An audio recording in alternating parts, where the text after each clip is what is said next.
हलचल तेज है। एक तरफ आज जम्मू बंद का आह्वान किया गया है, पूरी तरह से जम्मू कश्मीर बंद है। इस बीच मुख्यमंत्री उमर अब्दुल्ला ने सर्वदलीय मीटिंग बुलाई है और कल उनकी ओर से ये बैठक बुलाई गई है जिसमें वो इस घटना को लेकर चर्चा करने वाले हैं, मंथन करने वाले हैं। पहलगाम हमले को लेकर ये मीटिंग बुलाई गई है। मुख्यमंत्री उमर अब्दुल्ला भी लगातार एक्टिव हैं और बड़ी संजीदगी से उनकी ओर से भी कहा गया है कि इस हमले का मुंहतोड़ जवाब दिया जाएगा। साथ ही उन्होंने जो इस हमले में मारे गए हैं उनको भी श्रद्धांजलि अर्पित की है।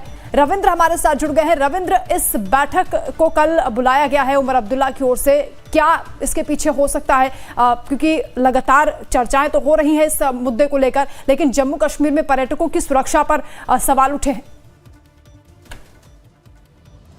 बिल्कुल, देखिए, उमर अब्दुल्ला ने एक बैठक जरूर बुलाई है और खास तौर पर इस पर यही चर्चा होगी कि इस प्रकार की घटना जो है वो दोबारा ना हो, इसके लिए क्या कदम उठाए जाने चाहिए।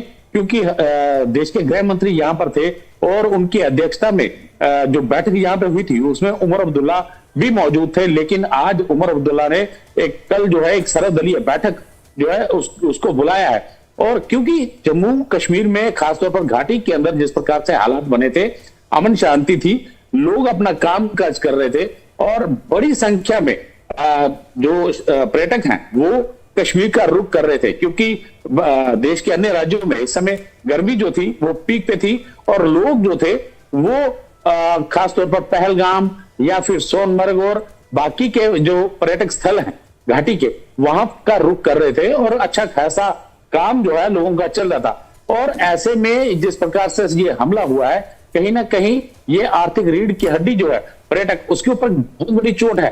क्योंकि हमले के बाद जो पर्यटक हैं वहां से निकलना शुरू हो चुके हैं।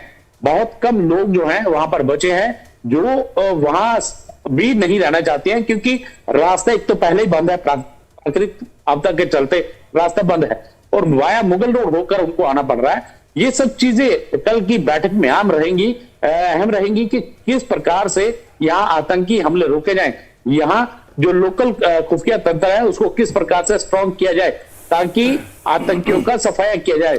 साफ तौर पे रविंद्र, और इस वक्त जम्मू कश्मीर की सरकार पर रविंद्र बहुत बड़ा दबाव भी है। जम्मू कश्मीर के लोग एकजुट होकर के बस एक ही मांग कर रहे हैं कि पाकिस्तान को जवाब दिया जाए, आतंक के आकाओं को जवाब दिया जाए, इस हमले का बदला लिया जाए।